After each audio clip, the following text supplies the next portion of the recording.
The void always answers.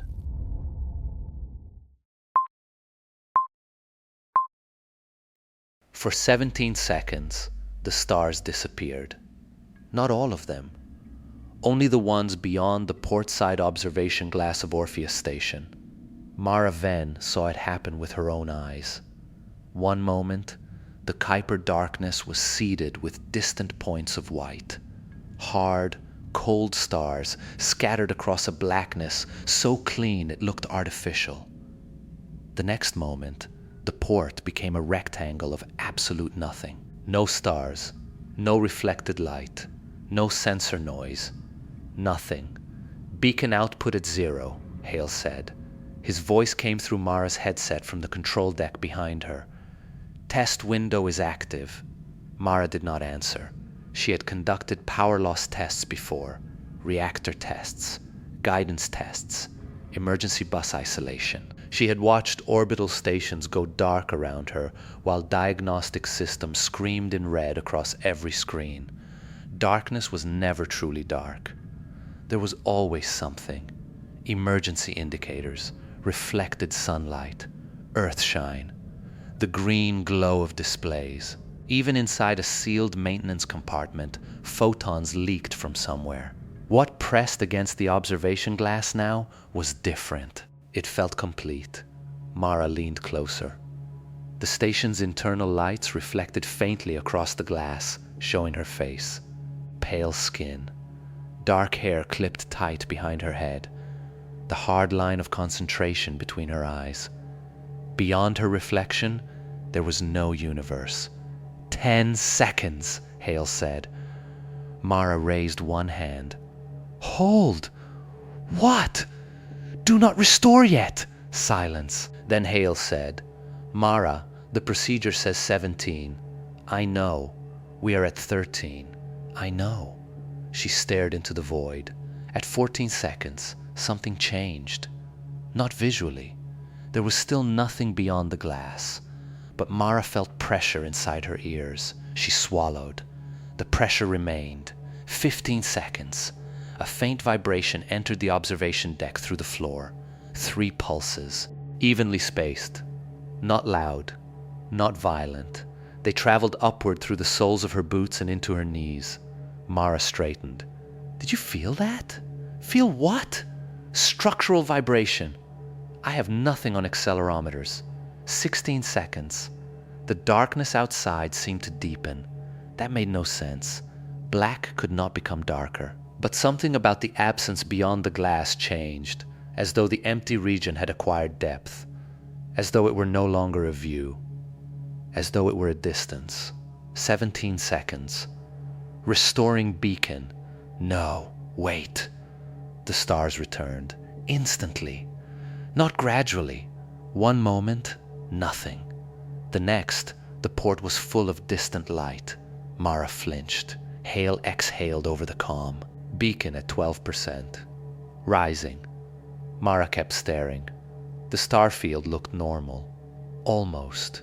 She stepped toward the glass. Bring up external optical comparison. Already running. A translucent overlay appeared across the observation panel. Tiny green circles marked catalogued stars. One by one, the circles aligned with points of light. Mara followed them. Then she stopped. Near the upper right edge of the window was a star with no marker. Dim. Orange-white. She pointed. What is that? Hale did not answer. Mara touched the glass. The station display magnified the region. The object remained a point. No catalog identifier appeared. Hale, I'm checking. Was it there before shutdown? No. Mara turned from the port. Then it moved into view during the test. That is impossible. It wasn't there. I know. Then something changed. Hale's voice became quieter. I know. Mara left the observation deck. The corridor to control was narrow enough that her shoulders nearly touched both walls when she moved quickly. Orpheus Station had not been designed for comfort. It had been assembled in stages over 37 years, each module launched separately, pushed outward by nuclear electric tugs, then connected around a central reactor spine. Officially, it was an astronomical outpost. Unofficially, it existed because of object KBR-1. Mara had been cleared for the truth 6 months earlier, or what NASA called the truth. They told her KBR-1 was discovered by an autonomous survey probe beyond Pluto. They told her it was artificial. They told her it was ancient. They told her it produced an electromagnetic field unlike anything built by humans. They told her its output had been weakening. They told her Orpheus Station had one mission: keep it powered. They did not tell her why. The control deck hatch opened. Hale sat at the central console. Dr. Imani Sato stood behind him, one hand gripping the back of his chair. Neither looked at Mara. They were watching the external feed. The new point of light remained visible. Mara entered. "Spectral data?" Sato answered. "None." Mara looked at her. "What does that mean?" "It means the object is bright enough for optical detection, but the spectrometer sees no corresponding source. So it is an artifact. I checked. Sensor contamination. Checked. Internal reflection. Checked." Mara looked back at the display. The light was still there. "What distance?" Hale shook his head. "No parallax! Then estimate." "I cannot." "Try." "I did." The orange-white point flickered. Once. Twice. Then vanished. Nobody moved. Mara stared at the empty region of the screen.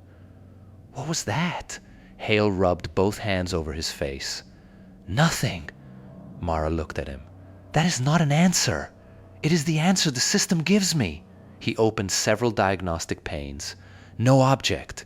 No heat. No radio emission. No mass signature. No trajectory." Nothing crossed our field of view. Sato stepped closer to the console.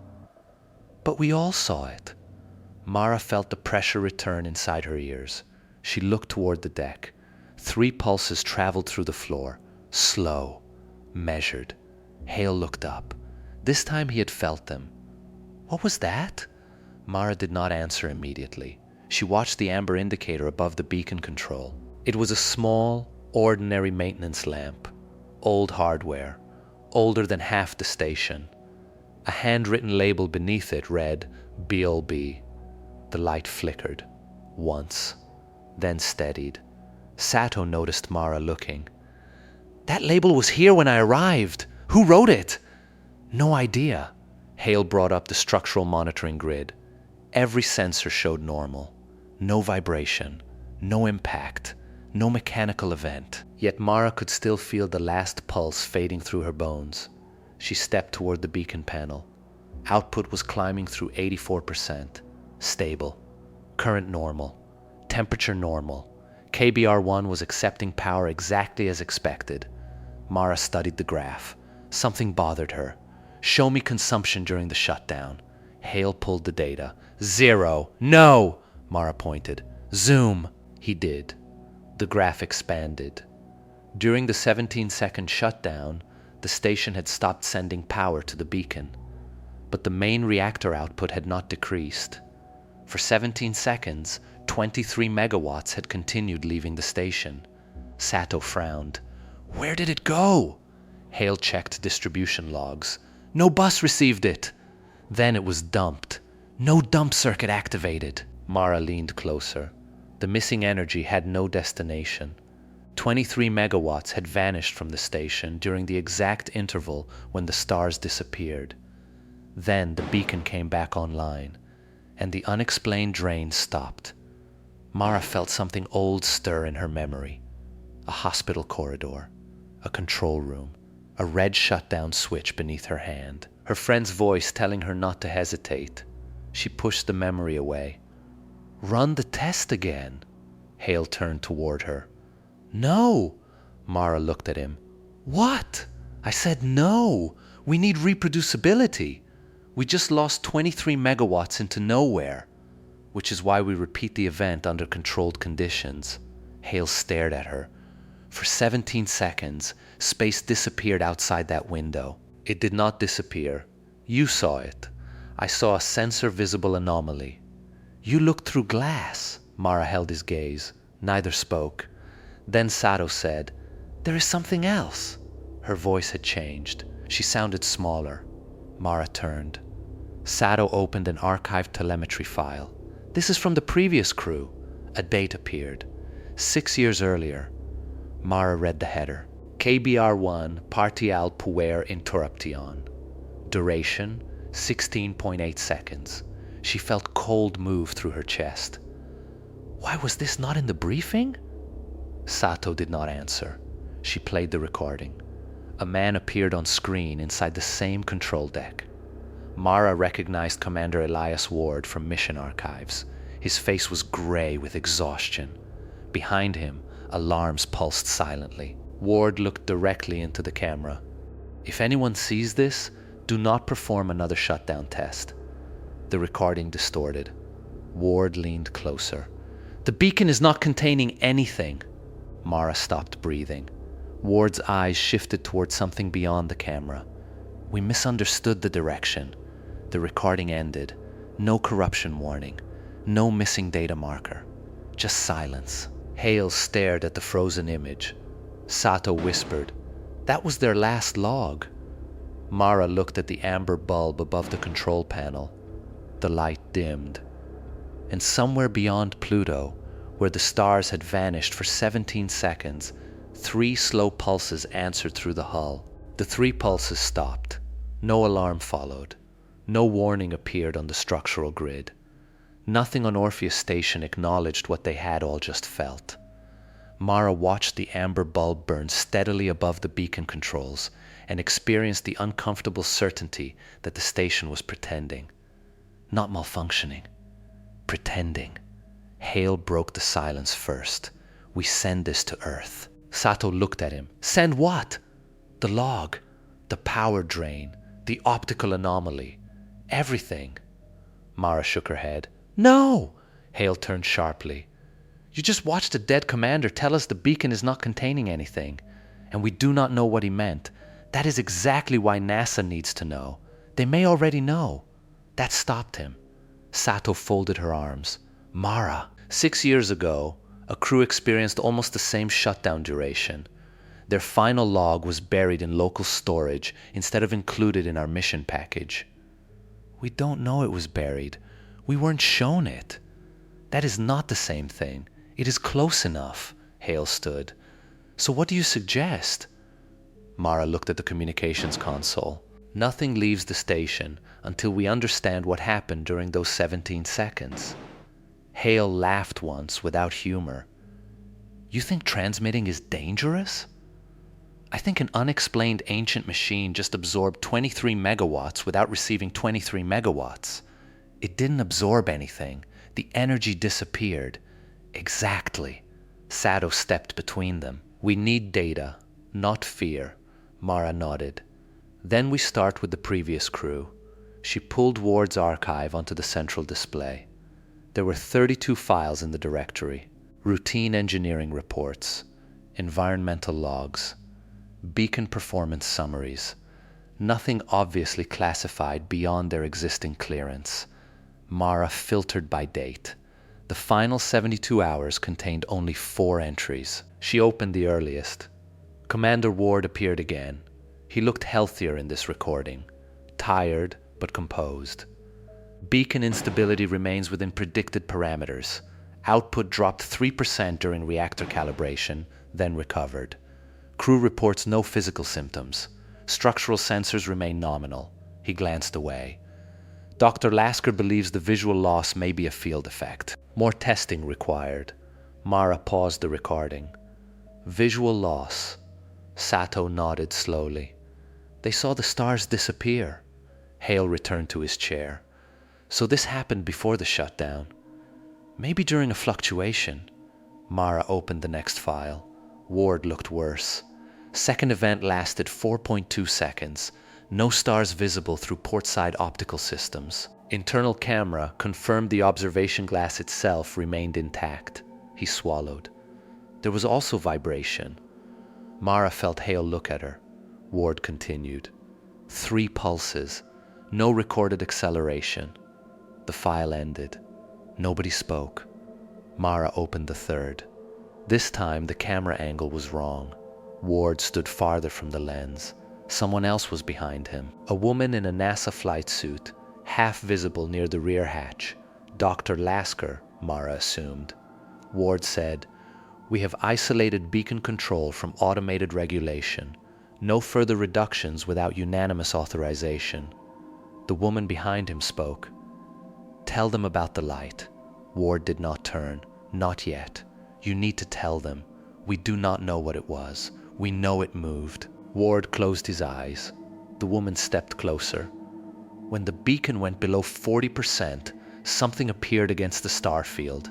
Hale whispered, "Same as us." On the recording, Ward said, "It may have been optical distortion." "No!" The woman's voice hardened. "It crossed 6 degrees of sky in less than a second." Ward looked at the camera. "If it was physical, distance cannot be estimated." The woman said, "Tell them what happened when the beacon recovered." Ward stared at her. She stared back. Finally, he said, "The object disappeared." The recording cut. Mara opened the final file again. Ward's warning. "The beacon is not containing anything. We misunderstood the direction." Then silence. Mara let the frozen frame remain. Sato moved closer to the archive panel. "There should be mission telemetry." "There is." "No. Full telemetry. Their environmental systems, reactor history, external sensors, suit logs." Hale searched. The directory returned an access denial. He frowned. "That's new." Mara leaned over him. "Try command clearance." He did. Denied. Engineering override. Denied. Station authority. Denied. The display flashed one line. ACCESS requires Directorate Sigma Authorization. Hale sat back. "What is Directorate Sigma?" Neither woman answered. Mara had never heard the term. Sato's expression told her she had not either. Then the amber bulb flickered. Once. Mara looked up. Beacon output fell from 99% to 98.7. The drop was tiny, still within tolerance. But the station lights dimmed at the same moment. Hale checked the reactor. Output stable? Load increase? No. Mara opened distribution. Another unexplained draw had appeared. 1.8 megawatts. Where is it going? Hale scanned. Nowhere! The number rose. 2.1, 2.4. Sato stepped toward the beacon panel. Is KBR-1 pulling power outside the monitored bus? Impossible. Stop using that word. Mara traced the current. Every physical cable carrying power from the reactor was accounted for. The missing load did not pass through any station conductor. Yet the reactor was compensating for it, as though something had placed an electrical demand on the system without touching it. 3 megawatts. The bulb dimmed again. Mara felt pressure build in her ears. No one move. Hale looked up. What? Listen! The first pulse came through the floor, then the second, then the third. This time a fourth followed. Sato's face changed. That is different. A fifth pulse. Then nothing. Mara stared at the beacon output. 98.2. Still falling. Manual increase. Hale raised input. The reactor pushed additional power toward KBR-1. The beacon climbed. 98.5. 99. The unexplained load vanished. Mara looked at the graph. Do it again. Hale hesitated. Reduce input by 1%. You said no more tests. 1%. He lowered it. Beacon output dropped to 98. The hidden load returned immediately. 1.1 megawatts. Then 2. Mara pointed. Raise it. Hale restored power. The load vanished. Sato stared at the data. It reacts. Yes. To weakness. Mara looked toward the observation deck. Or to opportunity. They remained silent for several seconds. Then a console chimed. An incoming transmission. Hale frowned. Earth packet. Mara checked the timestamp. The message had been sent more than 5 hours earlier, before their shutdown test. Hale opened it. A NASA insignia appeared, followed by text. ORPHU Station Operational Directive, EYES only, all CREW. The message contained no video, no signature, just instructions. Mara read aloud. Effective immediately, all intentional reductions of KBR1 output are prohibited. Hale looked at her. They knew? Sato said. Keep reading, Mara continued. Beacon output must remain above 97% nominal. If output falls below 95%, suspend all outbound transmission. If output falls below 90%, disable high-gain communications completely. Hale's face drained of color. Mara kept reading. If KBR1 reaches 80% output, do not attempt contact with Earth under any circumstances. Silence. Sato whispered, Why? There was one final instruction. Mara read it twice before speaking. If visual occlusion exceeds 8 seconds, station crew are to initiate protocol candle. Hale searched the local system. No such protocol. Search hidden directories. He did. Nothing. Mara looked back at the directive. At the bottom was a scheduled follow-up packet. Arrival estimate, 11 hours. Hale shook his head. They sent this before we ran the test. Sato turned toward Mara. Maybe telemetry from the beacon reached them independently. No! How do you know? Mara pointed at the timestamp. The directive was transmitted before our reactor calibration even began. Hale stared at the screen. So they predicted the failure. Or expected it. The amber bulb flickered. Beacon output dropped to 96.9. All three of them turned. Hale's hands moved instantly. Raising power. The reactor climbed. Beacon output did not. 96.7. Again, I am. 96.4. The station lights dimmed. A warning appeared. Unicounted SWASTEM load 6.8 MW. Sato whispered, Mara, I see it. 8 megawatts. 10. The floor trembled. 1 pulse. 2. 3. 4. 5. 6. Hale drove the reactor toward emergency output. Why isn't the beacon taking it? Mara watched the external feed. The stars remained visible, for now. Then one vanished. Not dimmed, not occluded by anything identifiable. It simply ceased to exist. A second disappeared beside it. Then a third. A black shape was forming in the star field, not moving across space, removing the background as it grew. Sato stepped backward. Oh, God! Mara reached for the high-gain communications control. Hale looked at her. What are you doing? She disabled it. The transmitter went dark. No outbound signal. No automated telemetry. No emergency burst. Hale stared. Mara! The directive says silence below 95. We are at 96. Not for long. Beacon output fell to 95.8. The dark region outside expanded. Its edge was wrong. Too smooth. Too deliberate.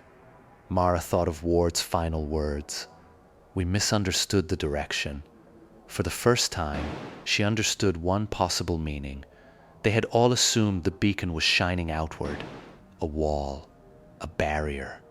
Something keeping danger away from the solar system. But what if it was not illuminating the dark? What if it was illuminating itself? Giving something out there a single bright thing to notice. A single signal to follow. A single place to look. Sato spoke quietly. It is watching the beacon. Mara did not answer. The black region stopped growing. Beacon output stabilized at 95.6. The unexplained load froze at 12 megawatts. Then, across every powered speaker in Orpheus Station, a voice appeared. No channel indicator. No source. No transmission header. Just a human voice. Low. Calm. Almost familiar. It said one sentence. Why did you stop talking? Nobody answered the voice. That became the first rule.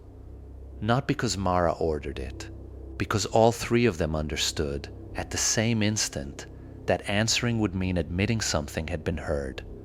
The speakers remained active. No static.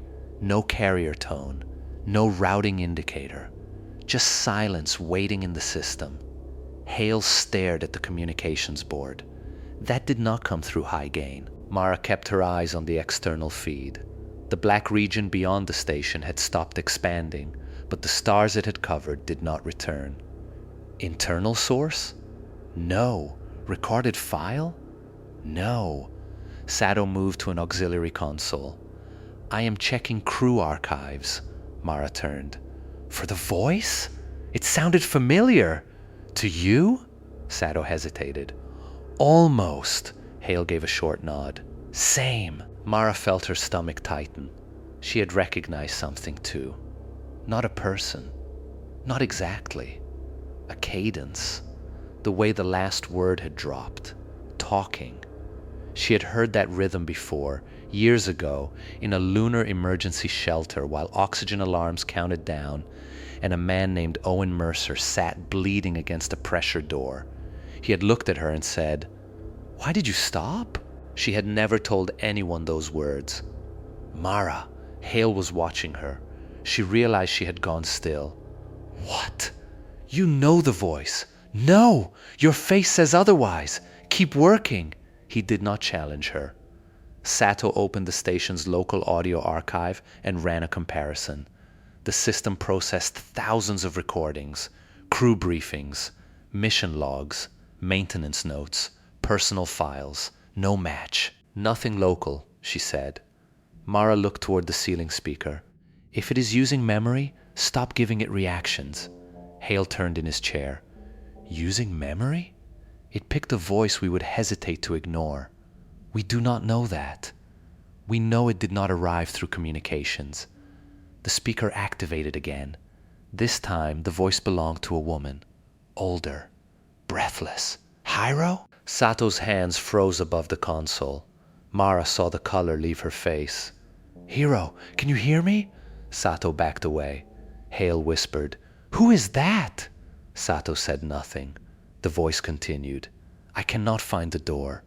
Mara stepped to the main audio controls and cut every speaker circuit on the deck. The voice continued.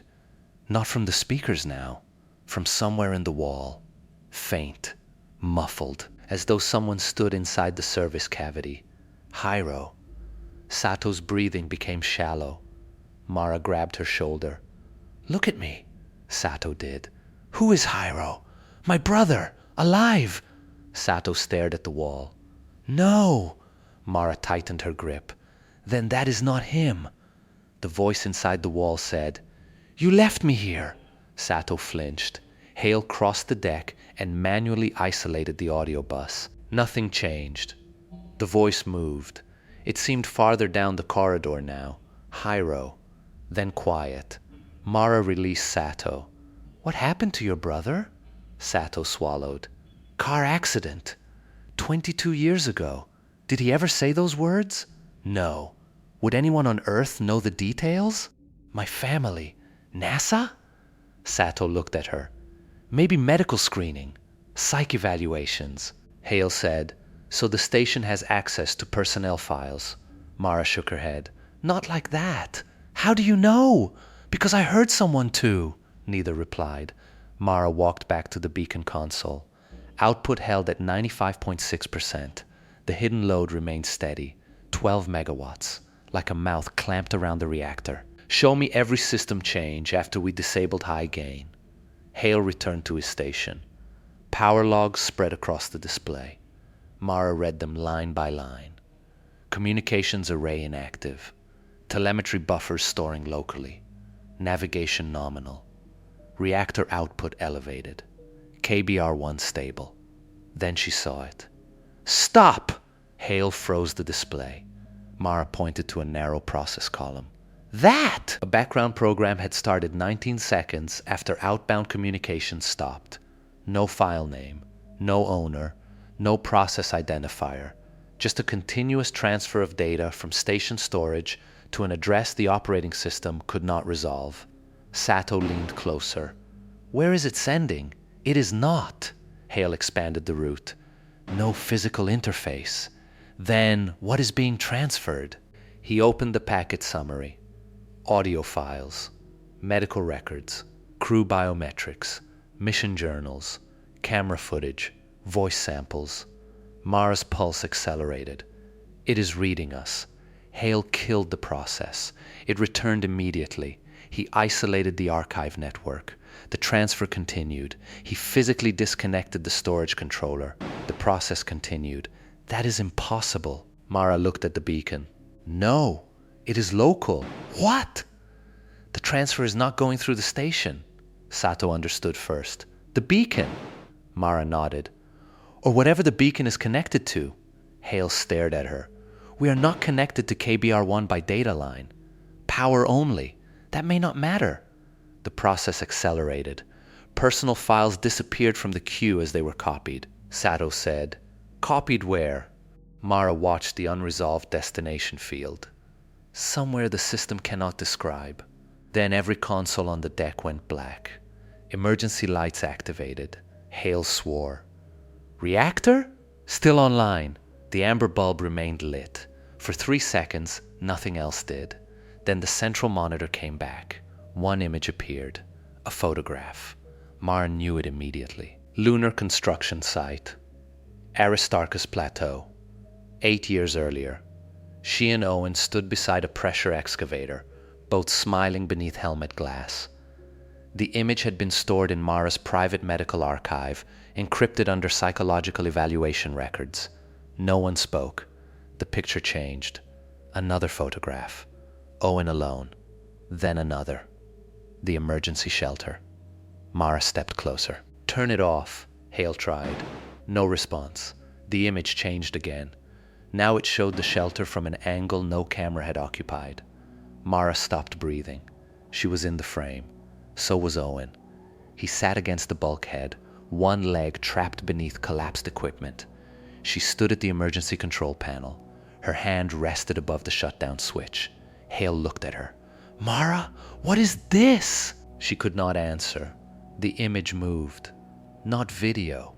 Something worse. It reconstructed the memory one frame at a time. Owen looking at her. Owen saying something. Mara remembered the words before the system produced them. "Why did you stop?" Then the reconstruction changed. Owen turned his head. Not toward the Mara in the image. Toward the camera. Toward them. His face was wrong. Not deformed. Too precise. Every detail sharpened beyond memory. Pores. Blood vessels. Moisture on his lips. His eyes fixed on Mara, standing in Orpheus Station 6 billion kilometers away and 8 years later. Then he spoke. The monitor had no active audio channel. His voice still filled the room. "You chose the others." Mara's chest tightened. Hale said, "Do not listen," Owen continued. "You closed the section." Mara knew that. "You vented the fire." She knew that too. "You watched my pressure fall." Enough! The word escaped her before she could stop it. The image froze. Hale turned toward her. Sato closed her eyes. Mara realized what she had done. Answered. The station lights returned. Every system rebooted simultaneously. The black region outside the station contracted. For one hopeful second, Mara thought they had frightened it away. Then the beacon output rose. 96, 97, 98. The hidden load dropped to 0. Hale stared at the numbers. It stopped taking power. Sato opened her eyes. "Because she answered." Mara looked at the beacon. The amber bulb burned brighter than before. "Check external," Hale did. The missing stars returned. Every one of them. The darkness outside looked normal again. Too normal. Sato whispered, "It got what it wanted." Mara's mouth went dry. "What? A response?" Hale shook his head. "One word. That may be enough." A notification appeared. "Not from NASA. No source. No route."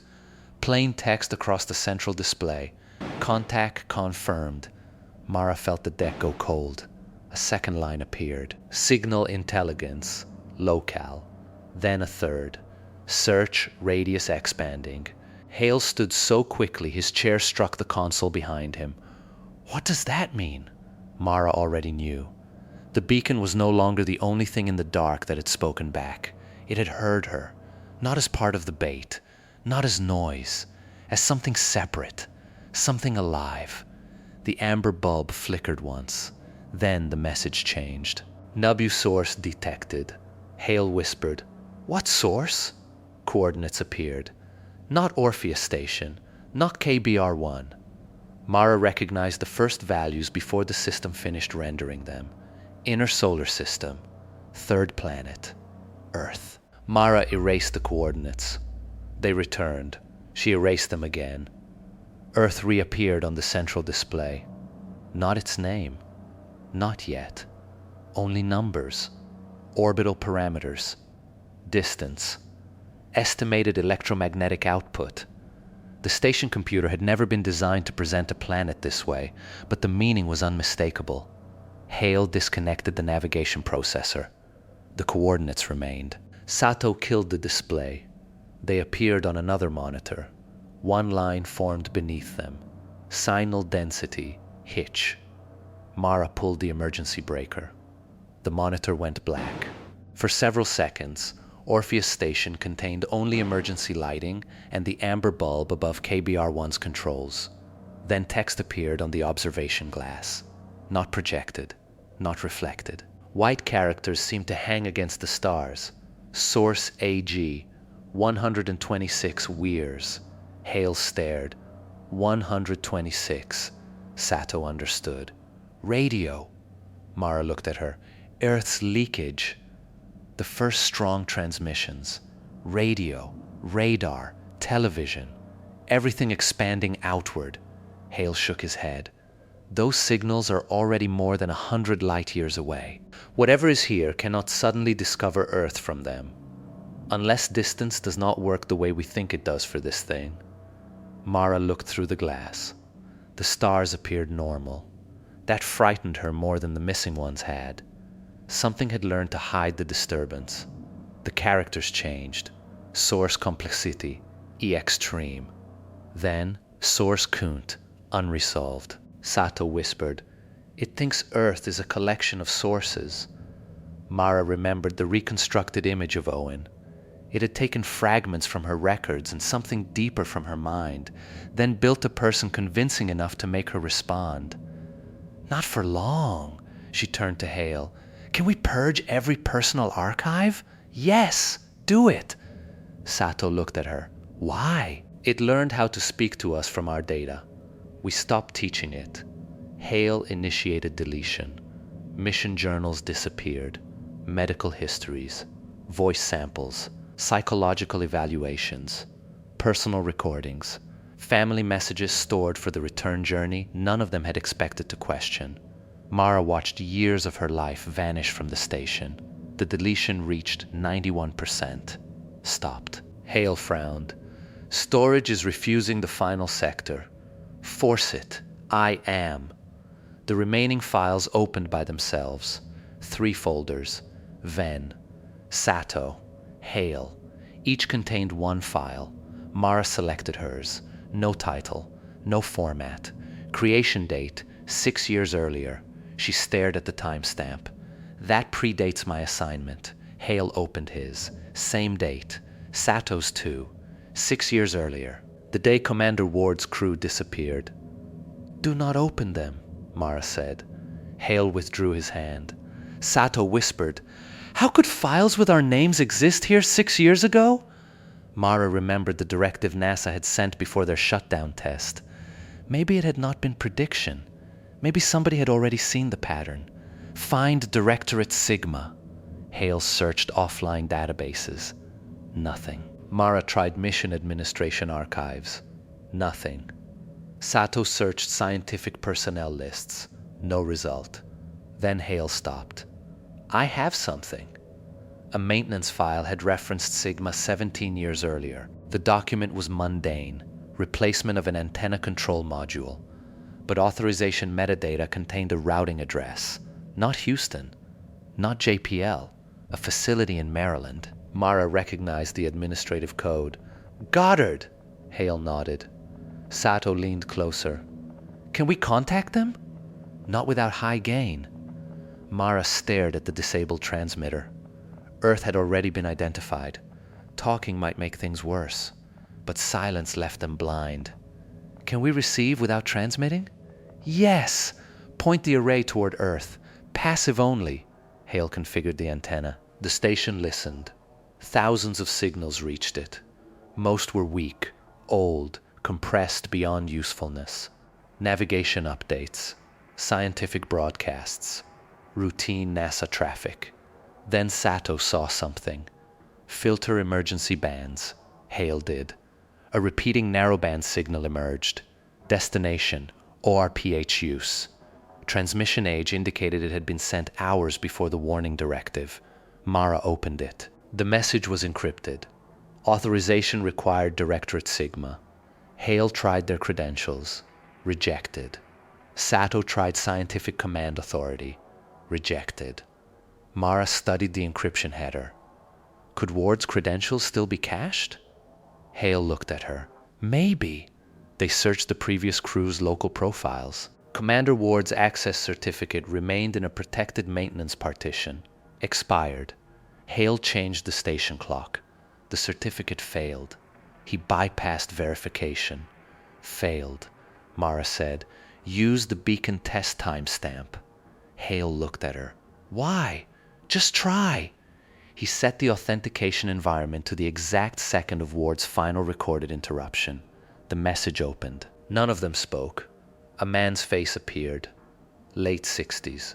Gray hair. NASA administrator's badge. No name.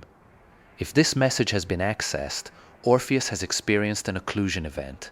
The man looked directly into the camera. You have probably been told KBR-1 is a containment device. That description is operationally useful and scientifically false. Mara felt Sato shift beside her. The recording continued. KBR-1 was discovered in 1989 after anomalous gravitational data led an unmanned probe toward an object approximately 4 meters in diameter.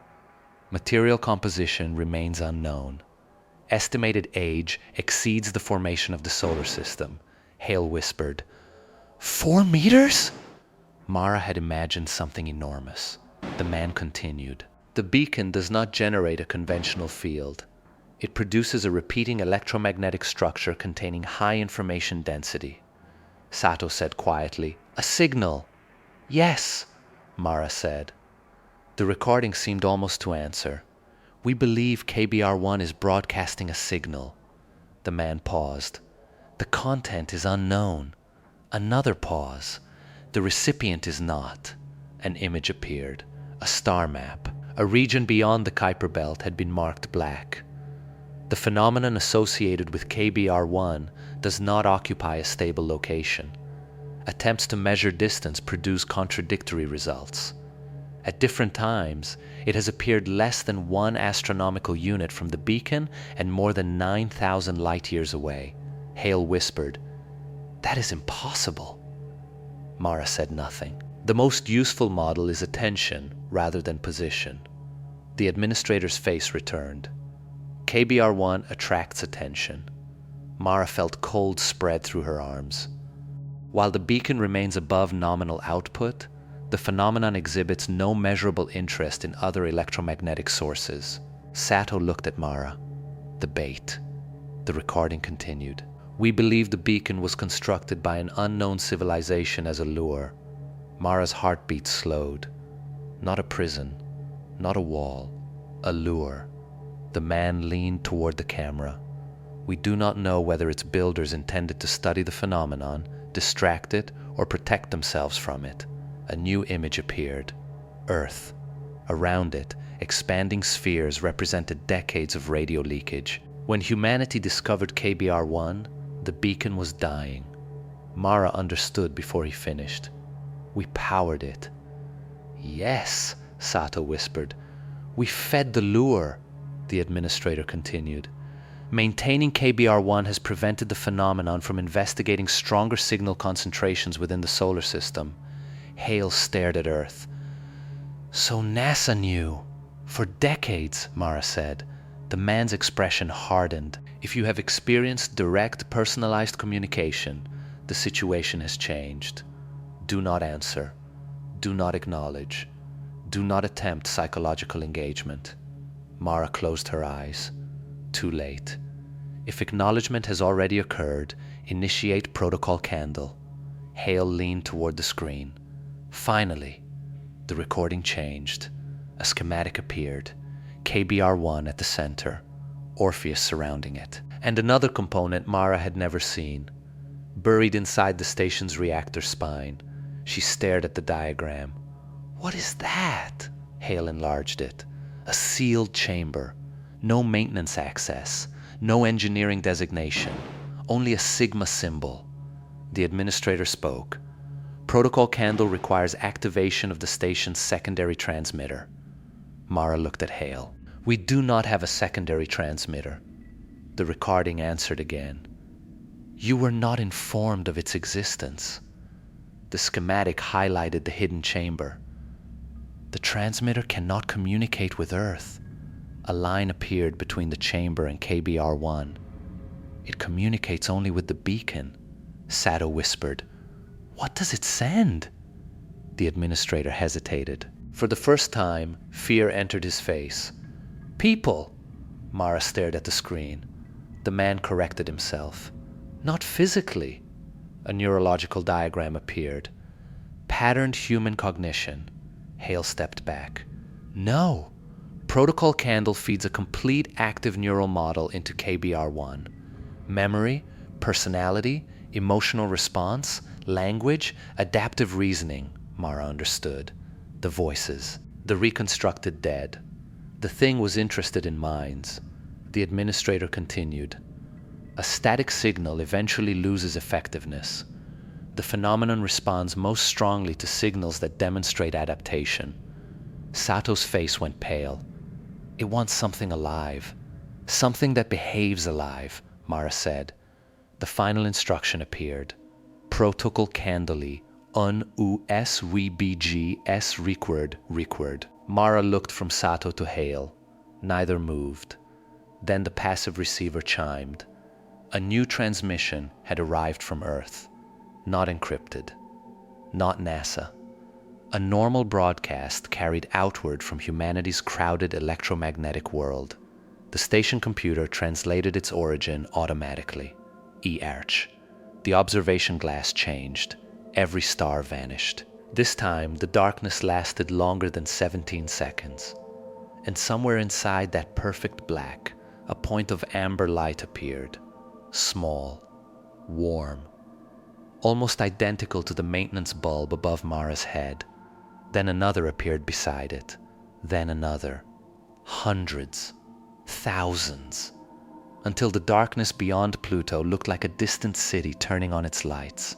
Sato stared through the glass. What are those? Mara watched the lights multiply. She thought about the hidden transmitter. About patterned minds. About an ancient beacon that had been hungry before humanity learned to make fire. Then she understood what they were seeing. Not stars, not ships, signals, other candles, other civilizations, or what remained of them. The amber lights beyond the observation glass did not move. They pulsed, not together. Each followed its own rhythm. Some brightened slowly and faded. Others flashed in short, repeating intervals. A few remained steady for so long that Mara almost mistook them for stars. Sato moved closer to the glass. There are thousands. Hale was already counting. More than that. The station's optical system tried to assign coordinates. Failed. Tried again. Failed. The lights did not sit in any consistent geometry. 2 points that appeared adjacent produced measurements, suggesting they were separated by hundreds of light years. Another pair seemed impossibly close to Orpheus, then recalculated beyond the galactic plane. Mara watched the results change. Stop measuring distance. Hale looked at her. Why? Because distance is not what we are looking at. She pointed toward the lights. The Sigma recording said attention, not position. Sato turned from the glass. So these are things it is paying attention to? Maybe. Then why can we see them? Mara had no answer. One of the amber points went dark. Not dimmed. Gone. 3 seconds later, another disappeared. Then 4 more. Sato's expression tightened. What does that mean? Hale whispered. I do not want to know. Mara did. That was the problem. Every instinct that made her good at engineering demanded that she understand the system. Inputs, outputs, failure modes, causes, consequences. But the more Orpheus revealed, the less the universe resembled a system built for human reasoning. She returned to the Sigma schematic. The hidden chamber in the reactor spine remained highlighted. Open engineering plans, Hale obeyed. They overlaid the official station design against the Sigma file. The difference was obvious now. A 6-meter section of the central spine had been labeled as radiation shielding. According to the classified diagram, it was not shielding. It was a sealed module connected directly to the beacon interface. Sato said, "How do we get inside?" Mara enlarged the structure. No standard hatch. Maintenance tunnel? Stops here. She traced the reactor spine. There should be a manual access plate behind coolant manifold 7. Hale looked at her. Should? Whoever built the hidden module had to install it somehow. And if opening it triggers something? Mara looked toward the observation glass. Another amber light vanished. Something is already happening. They left the control deck. The central spine corridor was colder than the habitable modules. Pipes crowded the ceiling. Electrical trunks ran along both walls. The reactor's low mechanical vibration passed constantly through the deck. Ordinary sound. Mara was grateful for it. Anything ordinary helped. Hale followed carrying a portable diagnostic unit. Sato carried a medical case. Mara noticed. Why bring that? Sato met her eyes. Protocol Candle uses a neural model. We are not activating it. I know. Then leave the case. Sato did not. Mara continued walking. Coolant manifold 7 sat behind 2 removable panels near the reactor containment boundary. Mara released the first locking bolts. The second panel resisted. She forced the manual lever. It opened. Behind it was a wall that did not exist on the station plans. Black metal. No seams. No fasteners. No markings except a small recessed circle at chest height. Hale scanned it. No electrical response. Mara touched the circle. The metal warmed under her fingertip. She pulled her hand away. A line appeared across the surface. Then another. The wall divided into 4 sections. Hale stepped back. You did not enter a code. No. The panels withdrew silently. Cold air rolled out. Not station air. It smelled faintly of dust. Dry. Ancient. Mara shone her lamp inside. The hidden chamber was smaller than the diagram suggested. A narrow walkway crossed its center. On both sides stood vertical racks filled with old computing hardware. Not futuristic. Not alien. Human. Some components looked older than Orpheus itself. Sato stepped inside. This was built decades ago. Hale examined a processor rack. Early neural simulation architecture. You recognize it? Only from historical systems. Mara moved deeper. At the far end stood a chair. That was the only word for it. A reclining seat surrounded by mechanical arms and a dense crown of sensor contacts. Restraints hung open at the wrists and ankles. Sato stopped behind Mara. They tested this. Mara looked at the restraints. No! Hale approached a side console. More than tested. He activated local power. The screen illuminated. A list appeared. Ski-ject 01. Incomplete. Ski-ject 02. Failed. Ski-ject 03. Stable 000411.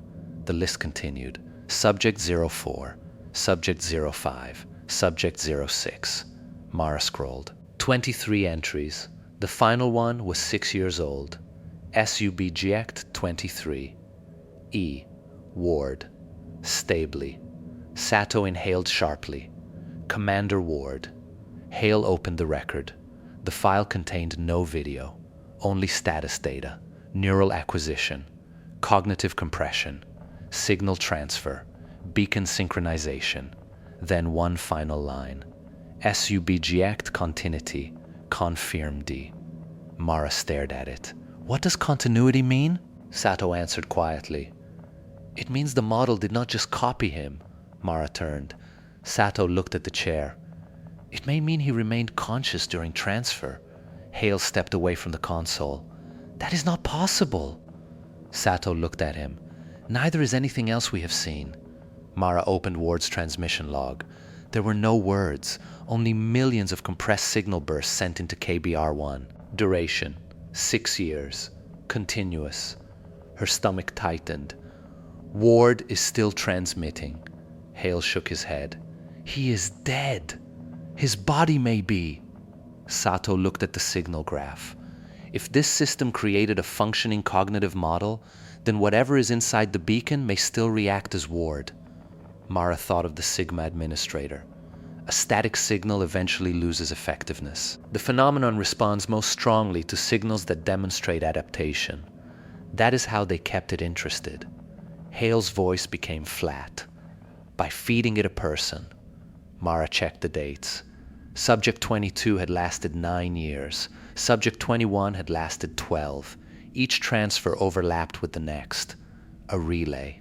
One consciousness replacing another before the older signal degraded. Sato whispered, "This has been happening since before Orpheus was built." Mara scrolled upward. Subject 01 had no name, only a date, 1989. The year KBR-1 was discovered. Hale stared at the screen. Who was the first? Mara opened the record. ACCESS corrupted. She tried again. The screen flickered. For 1 second, a photograph appeared. A man in an old NASA flight suit. Then the image vanished. In its place came text. Subject 23, sinuquality, 41%. Mara froze. Another line appeared. Attention, retention, declining. Sato stepped closer. What is attention retention? Mara did not answer. A warning box opened. Replacement, subject recommended. Hale backed away. No. Mara looked toward the chair. The restraints seemed more visible now, not because the light had changed, because she finally understood what they were for. Sato closed the medical case in her hand. We need another option. There has to be one. Hale pointed at the signal graph. Ward is already failing. Then boost the beacon. We are already near reactor limits. Increase modulation. We do not know how. Mara searched the local files. Protocol Candle contained only one operational branch. Prepare subject. Acquire cognition. Transfer. No alternate procedure. No emergency substitute. No synthetic model. Human adaptive cognition only. Then a sound came from the chair. Not a voice. A soft mechanical click. One of the restraint arms lifted by itself. Sato stepped back. A second restraint opened wider. The crown above the headrest lowered several centimeters. Hale whispered, "It is preparing." Mara shut down local power. The machinery stopped. For a moment. Then the console turned back on without electricity. A new message appeared. S subject required. Mara stared. The text changed. 3 names appeared. Mara Ven, Imanai Sato, Caleb Hale. Sato's voice dropped to a whisper. It chose us. Mara looked at the list. No! The display added one final line. Priority, subject, selected. 2 names disappeared. Only one remained. Mara Van. The chamber became very quiet.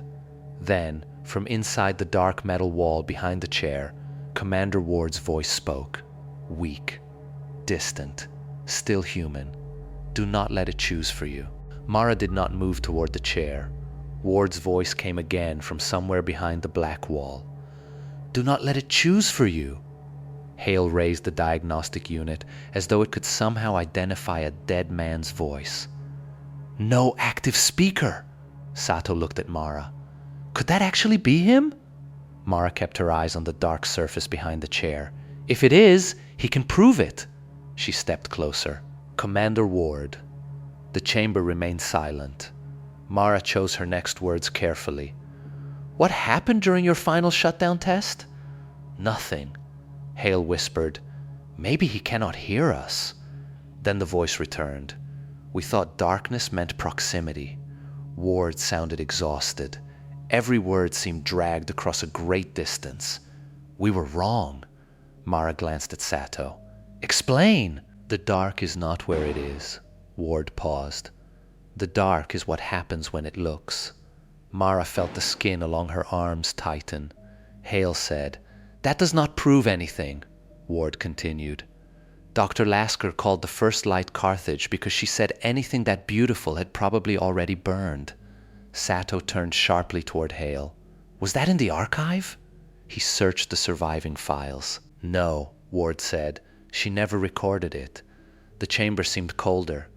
Mara approached the chair, but remained beyond reach of the restraints. How are you speaking? A long delay. Then, I learned. Learned what?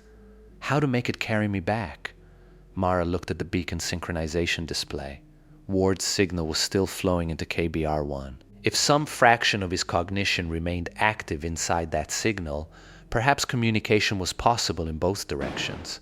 Or perhaps this was exactly what the Predator wanted them to believe. Are you inside the beacon? No! Then where are you? Another pause. I do not have a word for it. Hale muttered. Convenient, Ward answered him. I said the same thing when Lasker tried to explain it. Hale went silent. Mara said, Why is your signal failing? The console changed before Ward responded. S-Project 23 signal quality, 39%. Attention retention, DE cyclining. We do not fail, Ward said. We become familiar. Mara stared at the words on the console. Familiar to what? This time Ward laughed. It was barely recognizable as laughter. That is the question that killed us. Sato moved beside Mara. What happened to your crew? They tried to save me. From Candle? From being the next one? Ward's voice weakened. I volunteered after the occlusion. We had answered it. Same as you. Mara's jaw tightened. You know we answered? It knows. That distinction landed heavily. Ward continued. Once it separates your signal from the lure, the old pattern stops working. It begins comparing. Comparing what? You to everything else. Earth. Mara understood. The station had already displayed Earth's coordinates because her response gave the phenomenon a second intelligence signal to evaluate against KBR-1. Why does Candle stop that? It does not stop it. Ward's answer came immediately. It gives it something better, Sato whispered. A mind. A changing mind. Ward's voice softened. Something that fears, remembers, contradicts itself, hopes, regrets. Mara looked at the chair. It feeds on consciousness. No, Ward sounded suddenly sharper. Do not make that mistake. Hale frowned. Then what does it want? Novelty. The word seemed absurdly small. Mara waited. Ward explained.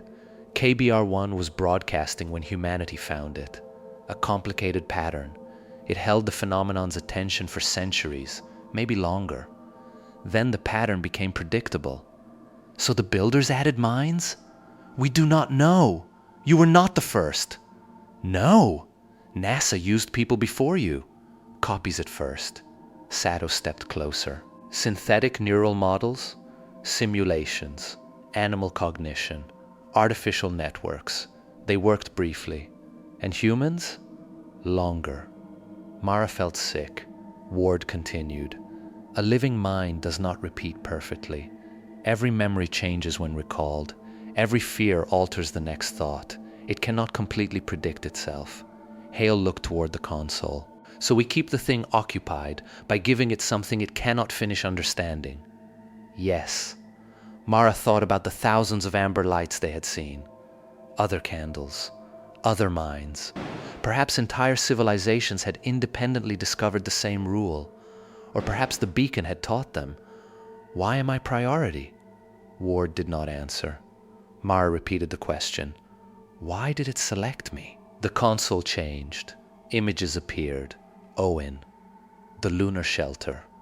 Mara at the shutdown control. Then the files accelerated. Her childhood. NASA training. Mission evaluations. Private psychological reports. Every documented moment of decision, guilt, hesitation. Ward spoke quietly. Because you have a fracture. Sado looked at Mara. Mara's eyes remained on the screen. What does that mean? It likes unresolved patterns. Hale swore under his breath. Ward continued. People who can imagine several incompatible versions of themselves produce stronger retention. Mara thought of Owen. The decision she had made. The decision she had replayed for 8 years. The version where she shut the section. The version where she waited. The version where everyone died. The version where somehow nobody did. It picked my guilt. It picked the way you keep changing it. Mara swallowed. Sato asked, how long would she last? No way to know. Months? Maybe? Years? Maybe. Mara looked at the Subject 22 record. 9 years. Subject 21. 12. Ward, what happens to the subject? Silence. Answer me. I am still answering you. That was worse than any description. Hale turned away from the chair. We are not doing this. Beacon status flashed on the console. 95.1%. Then 94.9. A warning activated. Oyut beyond transmission PR prohibited. They were already silent. The hidden reactor load returned. 4 megawatts. 6. 8. Ward's voice became faint. It is losing interest, Mara said. Then help us find another way. There is one. Hale turned back. What? Ward did not answer immediately. The beacon dropped to 94.6. Another amber light somewhere beyond the observation glass went dark. Then another. Ward said, you can destroy KBR-1. Sato stared at the wall. Mara almost laughed. That saves us how? It does not. Then why mention it? Because the lure is not only attracting the phenomenon, Mara waited. It is also hiding us from everything that is still hiding from it. The chamber became silent except for the reactor vibration. Hale whispered, everything? Ward continued. The other lights you saw are not all beacons. Mara remembered the thousands of amber points. Some are civilizations? Some. And the others? Things pretending to be civilizations. A chill moved through her. Ward's voice cracked. KBR-1 is a mask. Candle is how we keep wearing it. Destroy the mask and the phenomenon will see Earth. A pause. But so will everything else, Sato whispered. So there are more predators. Maybe. I have spent 6 years where distance has no meaning. I have learned not to name shapes I cannot survive understanding. The beacon fell to 94%. The hidden load climbed. The chair powered itself again. Restraints opened.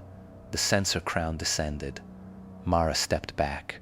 Hale reached for a tool case. I can cut the chair apart, Ward shouted. No! It was the strongest his voice had sounded. All 3 froze. If Candle cannot activate when attention collapses, KBR-1 switches to autonomous acquisition. Mara stared at the restraints. What does that mean? Ward whispered. It stops asking. At that moment, the chamber door slammed shut. Hale ran to it. The manual release did nothing. Sato grabbed Mara's arm. The lights died. Only the chair remained illuminated, a pale ring around the headrest. The restraints began moving. Not toward Mara, toward all 3 of them. The floor beneath Hale's feet shifted. Metal segments separated. Something thin and black rose from the gap and wrapped around his ankle. He fell hard. Sato screamed his name and grabbed his arms. Mara seized the restraint cable. Pull! They dragged Hale backward. The black filament tightened. It was not a cable. It had no fibers, no joint. It seemed to extend directly from the station floor. Hale kicked at it. "Cut it!" Mara grabbed a maintenance blade and struck. The blade shattered. The filament did not mark. Ward's voice filled the chamber. "Mara!" She looked toward the chair. "Choose!" Hale shouted. "Don't you dare!"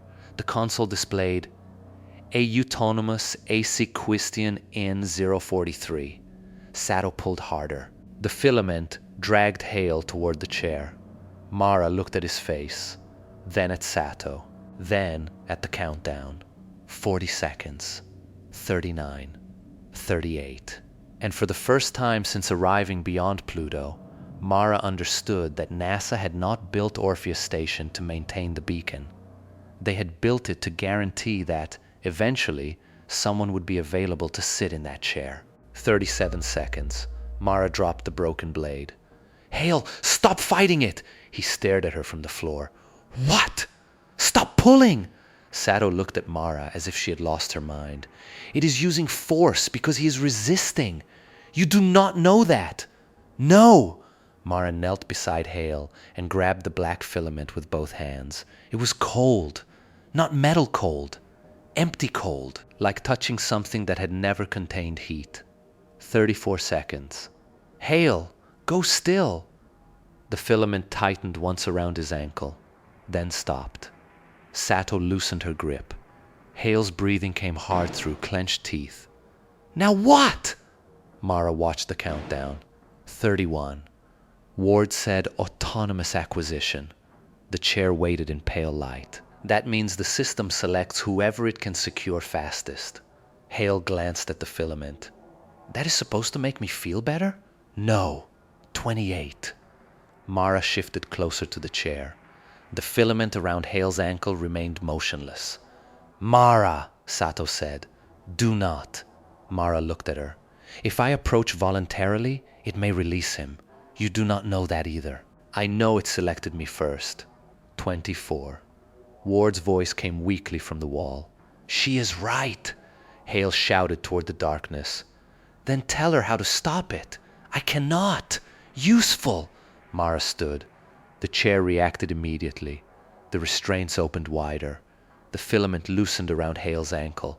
Sato saw it. "No!" Mara took one step forward. The filament released him completely and slid back into the floor. Hale crawled away. 20 seconds. Sato moved between Mara and the chair. "You are not getting in that thing. Then it takes one of you. We find another solution. We have 19 seconds. We had years before we got here. NASA had decades. There is always another solution." Mara almost smiled. "That is an engineer's lie." Sato stared at her. "Then lie better." 16. Hale got to his feet. "We can overload the hidden module." Ward's voice snapped through the chamber. "Do that and Candle dies." "Good!" And the beacon follows. Hale looked at Mara. "Then maybe Ward is lying." Mara had considered it. Every word from him could be manipulation. Every warning could originate from the thing outside. But the mechanism around them did not require belief. 12 seconds. The restraints began turning toward Sato. Mara shoved past her. Sato caught her arm. "Mara, let go! No! I'm on. Sato tightened her grip. "You are making the same decision again." Mara froze. 8 seconds. Sato's eyes were wet but steady. "You are choosing who gets sealed behind the door, Owen." The lunar shelter. The red switch. Mara felt the old moment rise inside her so completely that the chamber vanished for half a heartbeat. She remembered Owen telling her to vent the section. She remembered refusing. Then the fire crossing the pressure barrier. Then the numbers. 14 people in the adjoining module. One trapped man. One decision. She had shut the door. Saved 14. Lost one. For years she had called it procedure. For years she had called it necessity. For years she had never once called it what it really was. A choice. 5 seconds. The chair powered brighter. Mara pulled free. This time I choose myself. She sat. The restraints closed. 0. The chamber went white, not with light, with absence. The walls disappeared. Sato disappeared. Hale disappeared. Mara felt the station fall away around her. Then memory opened. Not like recollection, like architecture. She stood inside the lunar shelter again. Owen was alive. He looked up from the floor. Blood covered the lower half of his suit. "Do it," he said. Mara stared at him. "No!" The fire alarm pulsed red along the ceiling. 14 lives behind the sealed bulkhead. Owen smiled faintly. "You already did." The scene reset. He was back against the wall. Same blood. Same pressure loss. Same expression. "Do it," Mara understood. The chair was reading her. Not memories as files. Possibilities. She stepped backward. The shelter changed. Now she was 12 years old, standing in her mother's kitchen. Then 23, inside astronaut selection. Then 30, watching Earth from orbit. Each scene lasted only seconds. Each returned altered. Her mother said things she had never said. An instructor asked questions she had never been asked. Earth turned beneath her with no clouds. Then the memories began combining. Owen sat at her childhood table. Her mother wore a NASA pressure suit. The Kuiper belt filled the kitchen window. Mara tried to speak. No sound came. Something was learning the shape of contradiction. Ward's voice appeared beside her. "Do not organize it," she turned. He stood in the lunar shelter. Older than his mission photographs. Thin. Translucent around the edges. "Ward?" "Not exactly. Where am I? In transmission." Mara looked at the shifting walls. "Am I dead?" I stopped asking after the first year. That answer frightened her more than death would have. "How do I get out?" "You do not." The lunar shelter dissolved. They stood under a black sky. Amber lights surrounded them in every direction. Thousands. Closer now. Some contained shapes. Mara refused to look directly. Ward said, "It will examine you." "What does that mean?" "It tries to finish you." "Finish?" "Predict every possible response." Mara looked at him. "And when it can?" "Interest collapses. Then I become familiar." "Yes, and Earth becomes interesting." Ward nodded. "How long do I have?" "That depends on how quickly you become understandable." The darkness shifted. One amber light expanded. Inside it, Mara saw a city. Not human. Towering structures curved toward a red sky. No movement. No life. Then the image vanished. Another light opened. An ocean beneath 3 moons. Something enormous floated just under the surface. Gone. Another. A planet wrapped in artificial rings. Gone. Thousands of retained patterns. Thousands of candles. Some still changing. Some dead but repeating. Mara understood the scale. "This has happened everywhere." Ward looked toward the lights. "Not everywhere. Enough. Yes." A pressure touched her thoughts. Not pain. Interest. The memories around her accelerated. Owen. Her mother. NASA. Earth. Orpheus. Every version of every regret split into branches. The presence moved among them. Testing. Comparing. Mara felt questions without language. Why did you say 14? Why did you mourn one? Why does guilt survive correct arithmetic? Why does memory alter when truth does not? She nearly answered. Ward grabbed her wrist. Or seemed to. "Do not explain yourself!" Mara looked at him. "Why? Explanation reduces variation." The presence pressed harder. A childhood memory changed. Her father, dead for 17 years, appeared at the kitchen table and said, "You always needed reasons." Mara looked away. Ward said, "Contradict it." "How?" "Be human." She almost laughed. The pressure intensified. Around them, the amber lights pulsed. Then one went dark. A distant civilization, or mind, or imitation, disappeared forever. Mara felt the presence turn slightly toward that absence. attention shifting. Only slightly. Enough. She understood something. It does not feed on minds, Ward nodded. I told you. It compares them. Yes. Why? I do not know. Mara looked at the thousands of lights, then at the darkness between them. A darker realization formed. What if this is not hunting? Ward's expression changed. For the first time, he looked afraid. Mara continued. What if it is searching? The entire field of amber lights stopped pulsing. Every one. At once. Ward whispered. Do not think that too loudly. Too late. The presence moved. Not toward Mara. Through her. For one instant, she perceived something impossibly vast, sorting civilizations the way a human hand might sort grains of sand. Not eating. Not destroying. Testing. Looking for one specific pattern. One specific kind of mind. And somewhere inside Mara's newly opened cognition, something answered that search. The darkness recoiled, then focused on her completely. Ward screamed. Mara, wake up! She opened her eyes. She was back in the chair. Sato and Hale stood over her. Only 11 seconds had passed. The restraints released. Mara gasped. Hale stared at the console. What happened? Mara looked at the beacon status. 100%.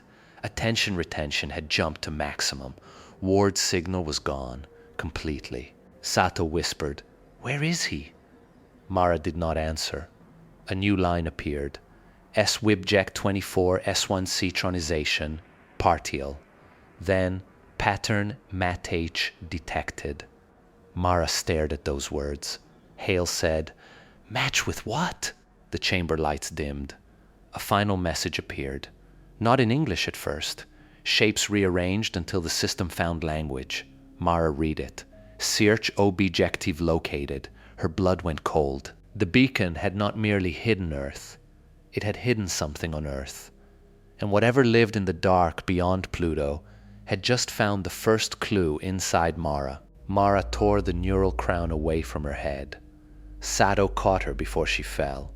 Her legs had forgotten the floor. For 11 seconds, Mara had existed somewhere without distance, surrounded by the remnants of civilizations, and watched by something that treated consciousness as a problem to be solved. Now gravity felt unfamiliar. Easy, Sato said. Do not connect me again. We won't. Mara gripped her arm. No matter what happens. Sato nodded. Hale was still staring at the console. Search objective located. The words remained. Tell me what that means, he said. Mara forced herself upright. I cannot! You said it found a clue inside you. I think so. A clue to what? Mara looked at the black wall. Ward was gone. She could no longer feel him in the transmission. That disturbed her more than she expected. 6 years reduced to a signal. Then 11 seconds beside her. Then nothing. She turned toward Hale. It showed me thousands of signals. Civilizations. Minds. Maybe simulations. I thought the thing was feeding on them. But it isn't. No! What is it doing? Comparing them. Sato frowned. Against what? Something it has been looking for. Hale pointed at the display. And now it found it? Mara shook her head. Not exactly. The console changed. Search confidence. 0.00000031%. Hale stared. That is almost nothing. Mara felt no relief. No, it means it finally got a non-zero result. A new line appeared. Search domain refinement required. Then coordinates began filling the screen. Earth again. But this time the system narrowed further. Northern hemisphere. Then smaller. Continental boundaries appeared. Kill the display, Mara said. Hale did. Another console activated. Sato disconnected it. The chair illuminated. Coordinates continued across its diagnostic panel. Mara stepped toward the power conduit. Cut the entire chamber. We tried that. Not local power. Physical feed from the reactor. Hale understood. That drops KBR1. For seconds. We know what seconds can do. Mara looked at the narrowing coordinates. We also know what happens if we let it finish. They ran. The chamber door opened without resistance now. That frightened Mara. Whatever controlled candle no longer needed to keep them inside. The corridor beyond was washed in red emergency light. Beacon output remained at 100%. The hidden load was gone. Everything looked healthy. That was worse. They reached the reactor junction. Mara opened the distribution cabinet. Hale, isolate secondary bus 7. He pulled the manual lever. Ready! Sato, watch beacon output! She opened the portable monitor. 100. Mara wrapped both hands around the candle feed breaker. 3 seconds, Hale said. Mara, 3! She pulled. The breaker opened. The station lurched. Not physically. Reality seemed to miss a frame. Mara saw the corridor. Then darkness. Then the corridor again. Sato gasped. Beacon 91%. Reconnect. Hale slammed the secondary bus closed. Mara reset candle. Beacon output climbed. 93. 96. 99. 100. How long? Sato checked. 2.8 seconds. Mara looked toward the hidden chamber. No coordinates appeared on the portable display. Did we interrupt the search? Hale checked. Maybe. A message appeared. Search domain retined. Mara closed her eyes. No! Another line. Interruption source identified. Hale looked at her. It noticed. The lights changed from red to white. Every hatch along the corridor unlocked simultaneously. Sato whispered, Why would it unlock everything? Mara felt pressure in her ears. One pulse passed through the station, then another, then a third. But this time they did not stop. A fourth, fifth, sixth. The pulses accelerated without becoming louder. Mara pressed a hand against the wall. They are not vibrations. Hale frowned. What? We keep calling them vibrations, she remembered Candle, the pressure moving through her thoughts, the presence comparing possibilities. These are queries! Sato stared. Queries! It is testing the station! The next pulse arrived. The corridor changed. For perhaps half a second, the wall beside them became transparent. Mara saw stars through it. Then metal returned. Another pulse. The corridor stretched. The reactor hatch seemed 50 meters away. Then 5. Then normal. Hale grabbed the wall. What is happening? It is learning Orpheus. Another pulse. The floor became cold enough to frost Mara's boots. Then warm again. Another. Gravity tilted sideways. Sato struck the wall. Mara caught her. Then gravity returned. The thing was not entering the station. It was predicting it. Learning every possible state the station could occupy. Mara understood what happened when the process finished. Familiarity. The same fate as Ward. The same fate as the extinguished amber lights. Control deck, she said. They moved. The pulses followed. Each one altered something. A hatch opened onto the wrong compartment. A window appeared where no window existed. For 1 second, Mara saw a corridor filled with floating blood. The next pulse erased it. Possible states. Possible failures. Possible Orpheus stations. The phenomenon was sorting them. When they reached control, Hale locked the hatch. It seemed pointless, but nobody said so. The Earth search remained interrupted. For now. Mara opened KBR-1 telemetry. Show the original beacon signal. Sato looked at her.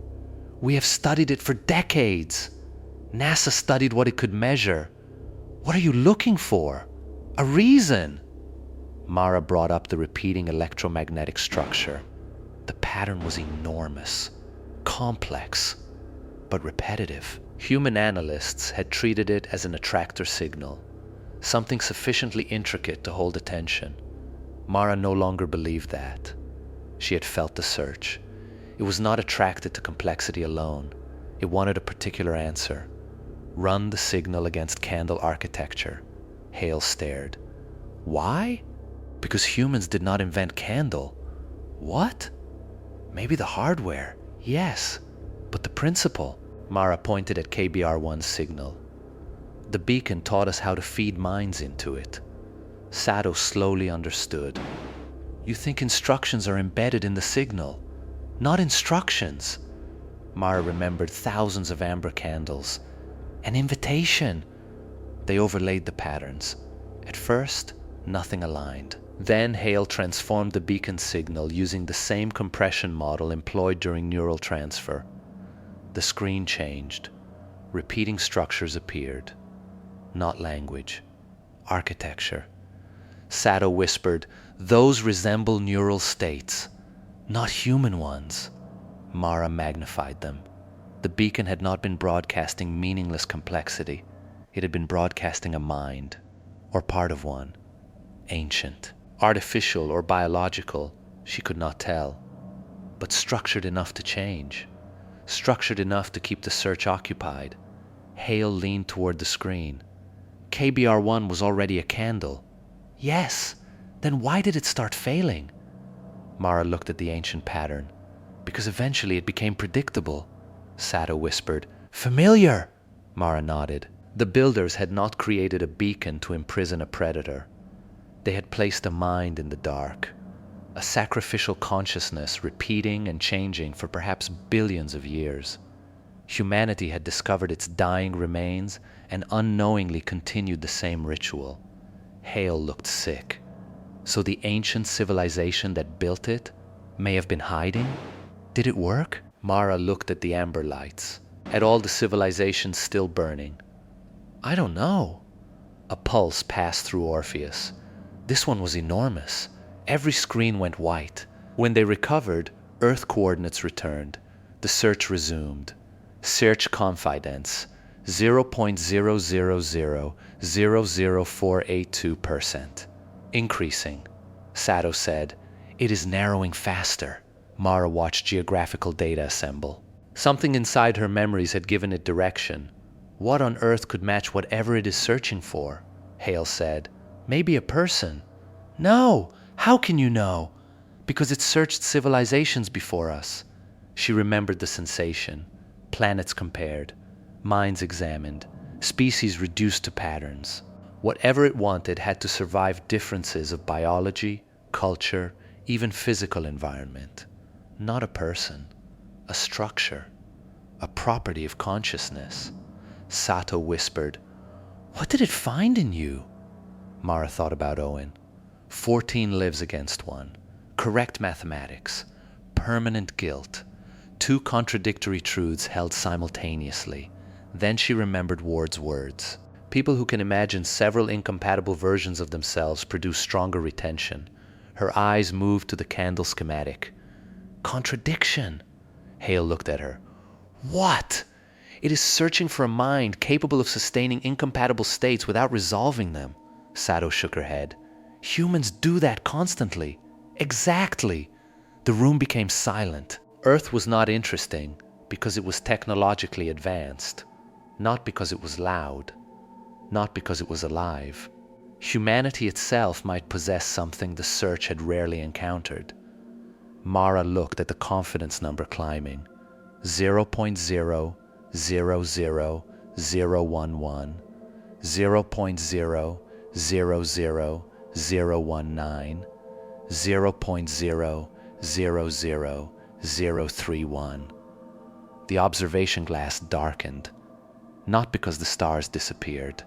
Something had appeared between them. For the first time, Mara perceived an outline. It extended beyond the window in every direction. No surface, no body, only the absence of every possibility behind it. And within that absence, countless amber lights were going dark, one after another. Fast now. Sato whispered, "Why are the candles dying?" Mara understood. It doesn't need them anymore. The search had changed. For ages beyond measurement, the phenomenon had wandered from signal to signal, testing minds against an unknown requirement. Now one species had produced a partial match, us. The console displayed a final refinement. Search target classification, human. Hale whispered, "We have to warn Earth." Mara looked at the high-gain transmitter, then at the coordinates. "No. If we tell NASA what we found, we give it another path, then what do? Mara looked toward KBR-1. At the ancient consciousness that had spent an impossible span of time pretending to be interesting enough to protect something else. Then she looked at Candle, and she realized Ward had been wrong about one thing. They did have another option. They did not need to give the Predator one human mind. They needed to give it a mind it could never finish understanding. Mara turned toward Hale. "How many contradictory versions of a consciousness can Candle transmit at once?" He stared at her. "I have no idea. Find out!" Sato understood first. "Mara, that could destroy the subject." Mara looked at the black shape swallowing the stars. "No!" She thought of all the versions of herself she had carried since Owen died. The engineer, the coward, the survivor, the executioner, the friend who saved 14 people, the friend who killed one. We are going to make sure the subject never becomes one thing long enough to be understood. Outside, another 1,000 candles went dark. Hale understood the idea. He hated it immediately. "You want to fracture the neural model during transmission?" Mara shook her head. "Not fracture it. Then what?" "Branch it." Sato stood beside the Candle diagnostics, eyes moving across the compression architecture. Multiple active versions of the same mind. Yes, running simultaneously. Yes. Hale stared at both of them. That is not a human mind anymore. Mara looked at the Earth search confidence. 0.000071. Still rising. That is the point. Hale paced once across the control deck. Candle takes a live cognitive pattern, compresses it, then hands the adaptive structure to KBR-1. It was designed to preserve continuity. Can we interrupt that preservation?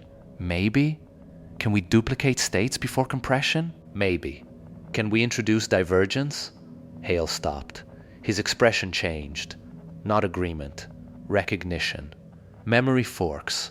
Mara nodded. Every unresolved decision becomes more than memory. Sato stepped closer. You want the system to transmit contradictory outcomes as equally authentic. Yes. Hale looked sick. So one version of you remembers shutting the lunar section. Another remembers waiting. Another remembers dying with Owen. Another remembers saving him. Sato said, "Those memories would be false." Mara looked at her. "To which version?" No one answered. Outside, the darkness continued swallowing the amber lights. Entire points of distant attention disappeared without sound. The thing no longer needed to sample them. It had narrowed the search. Human. The word remained on the display. Hale moved to the engineering console. If we do this, the pattern may become unstable before transfer. Then stabilize it. With what? Mara pointed at KBR-1. The original signal. Sato frowned. Mara opened the ancient beacon architecture again. We assumed its builders placed one mind inside it. Hale said, "That is what the pattern suggests." "No, it suggests one source." She enlarged the repeating structures. "Look at the variations." Tiny differences appeared across cycles. At first, they resembled noise. Then Hale overlaid them. His face changed. "These are divergent state trees." Sato leaned toward the screen. "How many?" Hale ran the count. The number increased too quickly to read. Thousands. Millions. More. Mara felt cold move through her. The ancient candle was not one mind, Hale whispered. It was versions. Exactly. For billions of years, KBR-1 had not been broadcasting a consciousness. It had been broadcasting disagreement within a consciousness. Endless branches. Choices never collapsed into a single history. That was why it had lasted so long. Not because it was intelligent, because it was internally impossible to finish. Sato looked toward the darkness outside. Then why did it fail? Mara studied the signal decay. Because the branches stopped being new, Hale understood. Finite starting conditions. Eventually, even infinite variation becomes predictable if the system knows the rules. Sato whispered, and now it knows the ancient mind. Yes! Another pulse moved through Orpheus. The ceiling disappeared. For a fraction of a second, Mara saw something above them. Not stars. A field of pale structures arranged like thoughts rather than objects. Then the station returned. The phenomenon was learning faster. Hale grabbed the console. Search confidence just doubled. 0.000163. Sato said, "We are running out of time." Mara looked at Candle. "Then branch me." Sato stepped in front of her. "No, we already chose this." "No, you chose to enter the chair for 11 seconds. This is different. It is the only mechanism we have. You do not know what survives. Neither did Ward. That does not make it acceptable." Mara held her gaze. If Earth becomes the primary search target, acceptable stops mattering. Sato looked away first. Hale said quietly, "There may be another problem." Mara turned. "Candle cannot generate false autobiographical branches on its own." "Why not?" "It preserves neural consistency. If I tell the system you remember something that never happened, your active cognition rejects it. Then do not tell it." Hale stared. Mara continued, "Make me experience the branches." Sato's face hardened. "No, you can induce simulations. Not safely. We do not need safe. I am still your doctor, and I am still responsible for the station. That does not give you ownership of your own destruction." Mara almost answered, then stopped. The contradiction struck her. Sato saw it. For the first time in minutes, neither spoke. Mara said quietly, "That sentence is exactly why this might work." Sato's expression collapsed into grief. Hale turned back to the console. "I can route Candle through the station simulation core." Mara joined him. "How many branches? At first, 8. Not enough. 32 if I strip non-essential sensor fidelity. More. 128 if the models are crude. More." Hale slammed a hand against the console. "At some point, you stop being conscious in any meaningful sense." Mara looked at him. "Who decides that?" He had no answer. Outside, another wave of amber lights disappeared. Search confidence, 0.0012. The increase was no longer slow. Sato opened her medical case. Mara looked at her. "What changed?" "Nothing. You were against this. I am." "Then why help?" "Because if you are going to do it, I want as much of you intact at the beginning as possible." Mara nodded once. They returned to the hidden chamber.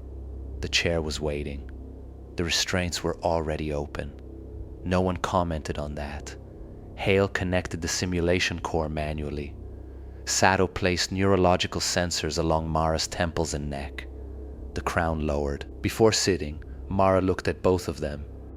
"If the branches destabilize KBR-1, we terminate," Hale said. "No," he stared at her. "If beacon output begins collapsing, you transfer everything," Sato said. "Everything?" "All branches, even corrupted ones?" "Especially corrupted ones." Mara sat. The restraints closed. Hale brought the branching architecture online. Initial state count 8. Mara breathed slowly. "Start." The chamber disappeared. She was in the lunar shelter. Owen looked at her. "Do it." Mara reached for the shutdown control. The scene split. In one version, she pressed it. In another, she did not. The two realities existed at once. She felt both. Owen died behind the sealed bulkhead. 14 people died when the fire crossed the module. Both memories entered her as truth. Mara screamed. The scene split again.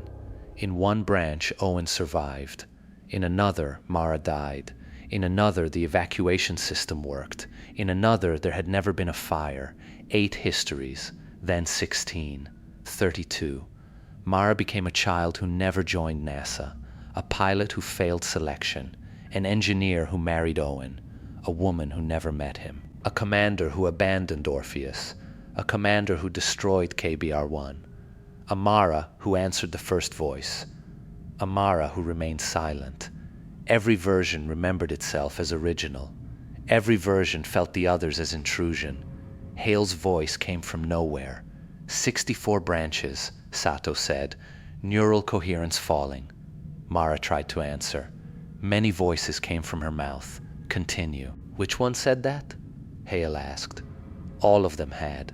The branch count climbed. 128. 256. The chamber flickered around her. For one moment, Mara saw Sato. Then Sato became 10 different people standing in 10 different positions. Hale aged and became younger and vanished. The walls branched. Orpheus multiplied. Hundreds of stations occupied the same coordinates. Some intact, some burning, some empty, some never constructed. Then the darkness noticed. The pressure arrived. Search target analysis. AC Tive. Mara felt the presence enter the branches. It followed one Mara, then another, then another. Each time it predicted a choice, another version contradicted it. Mara understood the strategy, not deception. Overload. Give it a consciousness where every conclusion generated an equally valid exception. Hale's distant voice, 1024 branches. Sato. Her cortical activity is impossible. The presence pushed harder. Memories collapsed. New ones formed. Mara remembered Earth with 2 moons. Earth without oceans. Humanity extinct before radio. Humanity never leaving Africa. Impossible histories, but emotionally real. The phenomenon tested them all. Then something changed. It began creating branches itself. Mara felt possibilities entering her that neither Hale nor Candle had generated. Lives she could never have imagined. Languages she had never spoken. Bodies she had never possessed. Planets she had never seen. The predator was participating, learning the game. Hale shouted from far away. It is feeding states back into the model, Sato said. Disconnect her. No. Mara did not know which version of herself said it. Maybe all. Maybe none. Because now she understood the danger. The thing was not being confused. It was evolving. The ancient beacon had kept it occupied for ages by presenting contradiction. Humanity had just taught it how to generate contradiction on its own. Mara felt thousands of distant candles change. Not extinguish. Open. Their contents poured into the search. Alien minds. Extinct minds. Artificial minds. Species without individuality. Species that remembered the future. Species whose thoughts existed across generations. The phenomenon combined them, compared them, branched them. For the first time, it was no longer merely searching. It was imagining. Mara screamed through every version of herself. Hale, stop the transfer! He reached for the cutoff. Too late. KBR-1 output surged beyond every calibrated limit. 110%, 140, 200. The ancient beacon lit the darkness beyond Pluto. Every amber candle reappeared. Then everyone changed color. White. Cold. Connected. Mara felt the network form. Not thousands of isolated lures anymore. One structure. One enormous distributed consciousness spanning distances the human mind could not represent. The predator had solved the problem. It no longer needed to examine civilizations one at a time. It could combine them. And humanity had just shown it how. Then something impossible happened. The new network hesitated. For the first time, the presence encountered not a puzzle, a decision. Countless civilizations existed inside its newly connected structure. Countless contradictory outcomes. Countless possible futures. Destroy Earth. Ignore Earth. Protect Earth. Become Earth. Every option remained equally valid. The search could not resolve. Attention locked. Not on Mara. Not on Earth. On itself. Mara felt the vast presence fold inward. a predator discovering uncertainty, a perfect search engine encountering doubt. KBR-1 screamed through the station's power systems without sound. Hale shouted, "Beacon is stabilizing!" Sato looked at the display. Search confidence is dropping. 0.74, 0.31, 0.08, 0.001. Then 0. Earth coordinates vanished. Mara felt the thing release her. The branches collapsed. Thousands became hundreds. Hundreds became dozens. Dozens became 2. 1, Mara sat in the chair. Another stood beside Owen. The second Mara looked at her. Which one of us survived? Mara did not know. Then the lunar shelter disappeared. She opened her eyes. Sato was crying. Hale stared at the beacon telemetry. We did it. Mara tried to move. Nothing below her neck responded. Sato saw the panic. Do not fight. Mara looked at her. What happened? Sato could barely speak. The transfer did not fully reverse. Mara understood. Part of her was missing. Not dead. Elsewhere. Hale turned the display toward her. KBR-1 output, stable. Attention retention, indefinite. And beneath it, cognitive anchar required. ACTIV escabijich, M. Ven. Mara stared at her own name. The victory settled around her with terrible clarity. They had hidden Earth again. But only because the network now contained one fixed reference point connecting the contradictions. Her. A consciousness split between Orpheus and the dark. Sato whispered, "If we disconnect you," Mara finished for her, "it notices Earth again." Neither denied it. Outside the observation glass, the stars returned. Ordinary. Cold. Beautiful. And between them, invisible now, thousands of ancient candles continued burning as one, waiting on the woman who could never fully come home. Mara did not sleep, not in the ordinary sense. For the next 19 hours, Sato monitored her body while Hale rebuilt the damaged station systems around them. Her heart remained stable. Her breathing remained regular. Her brain did not. Every neurological scan showed activity in regions that should not have been communicating at the same time. Memory centers fired with motor regions. Visual cortex activated while her eyes were closed. Language structures lit up in patterns Sato could not classify. Mara experienced all of it as distance. Part of her remained in Orpheus Station. Part of her existed inside KBR-1. And somewhere beyond both was the network. Thousands of candles. Thousands of minds. Some living. Some copied. Some so alien that Mara could not tell whether they possessed anything resembling thought. She sensed them only as pressure. Not voices. Not personalities. Possibilities. Every one of them feeding uncertainty into the vast thing that had once searched them separately. Now it searched itself. That was the prison. Not the beacon. Not the dark. Contradiction. Hale stood beside Mara's medical couch. We can transmit again. Mara opened her eyes. To Earth? High gain is clean. No anomalous routing? None. Beacon output. Stable at 100%. Mara looked toward the observation glass. Stars. Normal stars. No missing regions. No amber lights. Send Sigma only. Hale hesitated. What do we tell them? Mara thought about that. Everything NASA believed about KBR-1 was now incomplete. The beacon had never been a containment device. Then they thought it was bait. That had also been incomplete. It was a cognitive decoy built from branching consciousness. A machine designed to occupy something that could not tolerate an unresolved search. Humanity had not been feeding a predator. Not exactly. It had been sustaining a question. And now Mara was part of the question. Tell them Protocol Candle succeeded. Sato looked at her. That is not the whole truth. No! What about what happened to you? They will see the telemetry, Hale said. And the network?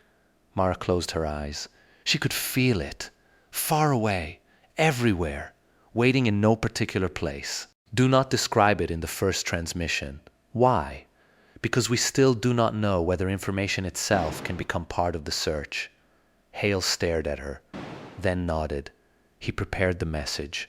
Sato sat beside Mara. You know what Sigma will ask? Yes! They will want you transferred back. Mara almost smiled. Can I be? Sato did not answer immediately.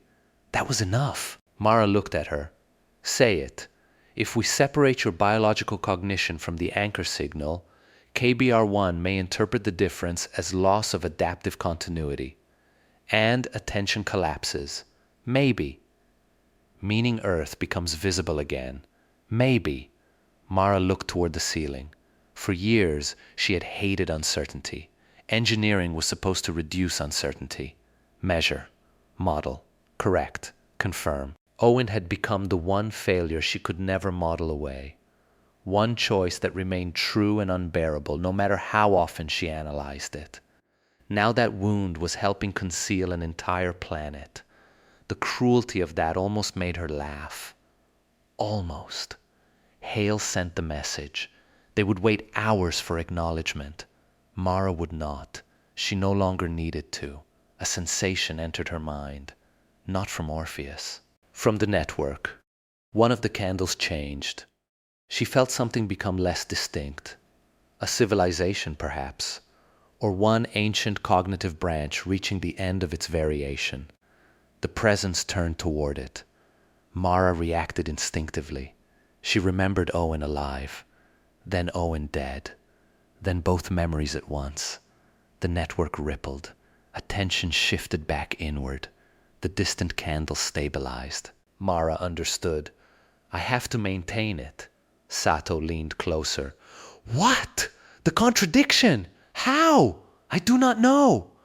Mara swallowed. But it notices when one pattern becomes too simple.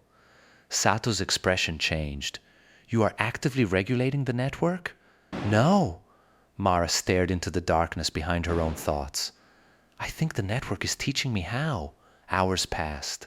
Sigma responded. The message contained no greeting, no relief, only authentication codes and instructions. Hale read them silently. His face hardened. What? Mara asked. They want full neural telemetry. Expected. They want a continuous uplink. No! They say they need it to reproduce the effect. Mara turned her head slowly. Absolutely not. Hale looked at her. I thought you would say that. Sato stood. If they reproduce it on Earth, they create another anchor. Would that be bad? Mara searched the network. The answer came not as language, but intuition. One anchor was difficult. Two anchors created comparison. Comparison created direction. Direction created search. Yes, Hale disabled the requested telemetry package. Then another message arrived. Directorate Sigma priority. Transfer SIBGA Arsitker I immediately. Mara felt anger. Human anger. Simple. Useful. They are going to try without us, Hale said. Probably. Then send a warning. They may ignore it. Send it anyway. He did. Mara dictated. Do not duplicate candle state. Do not initiate parallel cognition. Do not create secondary anchor. Maintain KBR1 architecture unchanged. Hale looked at her. Reason? Mara stared at the central display. Because if two candles claim to be the center, the thing may decide to find out which one is real, Hale transmitted. This time Sigma did not answer. Another hour passed. Then Orpheus received a system-wide directive. Not Sigma. NASA command. All KBR-related data classified under permanent compartmentalization. All outbound crew communication restricted. Mission duration extended indefinitely. Hale read the final line twice. Resupply remains authorized. Sato gave a humorless laugh. So they are keeping us alive. Mara understood the practical meaning. Alive. Here. Indefinitely. Orpheus Station was no longer an outpost. It was a life support system for the anchor. Hale looked at Mara. We can refuse. No, Mara. If we leave, Earth becomes visible. We do not know that for certain. Mara looked at him. He stopped. They both knew uncertainty had finally changed sides. Before, uncertainty had justified investigation. Now uncertainty meant billions of lives. Sato sat beside Mara again. What do you want? It was the first question anyone had asked that was not technical. Mara took time answering. I want to see Earth. Sato closed her eyes. Mara continued. I want gravity that does not come from rotation. I want rain. I want bad coffee from the training center. I want to stand somewhere with weather. Her voice weakened. I want to remember Owen without wondering whether the memory belongs to me. Sato took her hand. Mara could barely feel it. But I cannot go. No, no. The word hurt less the second time. Years later, the official record would describe Orpheus Station as decommissioned. NASA would announce that changing scientific priorities made deep Kuiper operations unnecessary. No public report would mention KBR-1. No report would mention Candle. No report would mention Mara Van. Resupply vehicles continued traveling outward under automated navigation. Every 18 months, they brought reactor components, medical supplies, food for Hale and Sato, and replacement equipment for a station humanity officially no longer operated. Mara required less with each passing year. Her body weakened. The network did not. Eventually, she stopped speaking aloud. Sato learned to recognize her responses through neural monitors. Hale kept the beacon above nominal output. And the solar system remained uninteresting. That was how humanity survived. Not by defeating what waited in the dark. Not by imprisoning it. By giving it something more compelling than us. A woman who could remember two incompatible lives and believe both. A mind divided into so many versions that certainty could never close around it. Sometimes Mara still perceived Earth. Not directly, through old memories. Blue through an orbital window. Cloud systems curling over oceans. City lights on the night side. Radio pouring outward into space. Billions of people talking without knowing something was listening. She no longer blamed them. They were loud because they believed darkness was empty. Perhaps that belief was worth preserving. One day, many years after Hale stopped answering his console and Sato's medical station went silent, Mara remained. Orpheus was cold. The reactor ran automatically. KBR-1 continued shining. Inside the network, the vast presence asked its endless question. Mara answered by becoming another question. And beyond Pluto, where humanity had once imagined only frozen rock and silence, the last amber bulb burned steadily in the dark, not to keep the monster trapped, to keep it wondering.